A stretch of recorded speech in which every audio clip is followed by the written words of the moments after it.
Have you ever wondered how ancient prophecies, written centuries apart, could possibly describe the same future?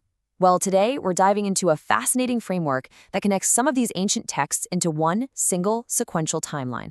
Let's get into it. So here's the big question, right?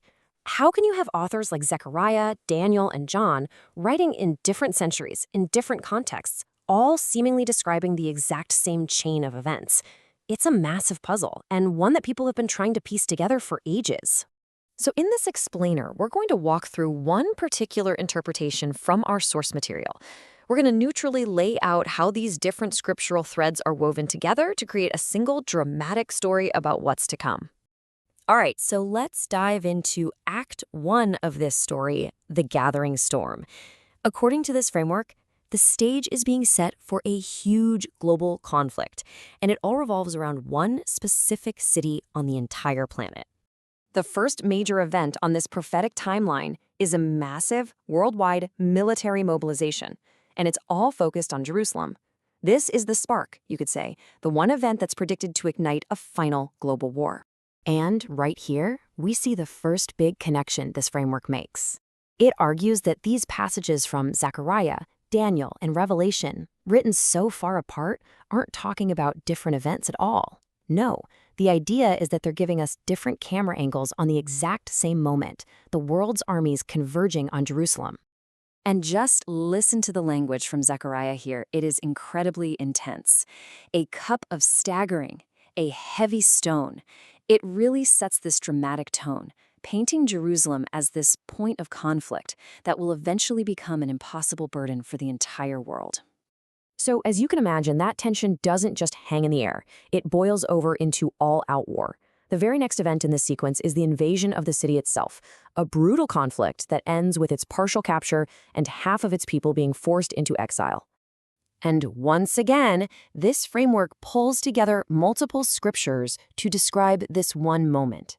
It connects Zechariah 14, Daniel 11, and Revelation 11 as all talking about the same tragic event. Zechariah gives us that stark outcome, while Revelation paints this picture of the city being trampled underfoot. The description in Zechariah 14 is it's incredibly raw and detailed.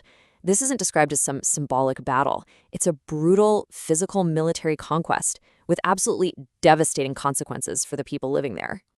Okay, so let's just recap Act 1. The nations gather, Jerusalem is invaded, and the armies are lined up for what looks like the final showdown. The world is literally on a knife's edge, and that's when everything is about to change. And that brings us to Act 2, the turning point. Because just when it seems like this conflict is completely in human hands, the entire narrative shifts, and we see a move toward divine intervention. This right here is the absolute pivot of the entire timeline. The conflict is no longer just nation versus nation. The focus changes completely as a divine power is said to enter the battle directly, fighting against the invading armies. Now, to describe this moment, the source connects a whole host of passages.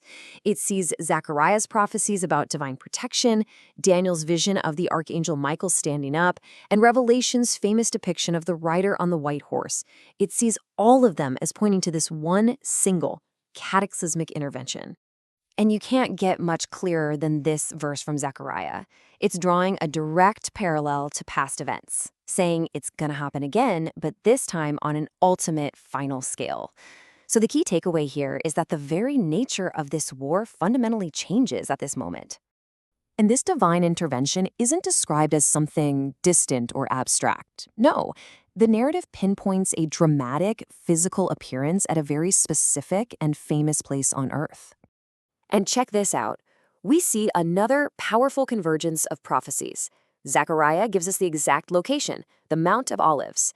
Daniel describes the arrival of one like a son of man, while Revelation depicts the King of Kings. The framework argues these are just three different perspectives on the same visible, glorious return. I mean, can you just picture that for a second? The imagery here is literally world-altering. A mountain physically splitting in two.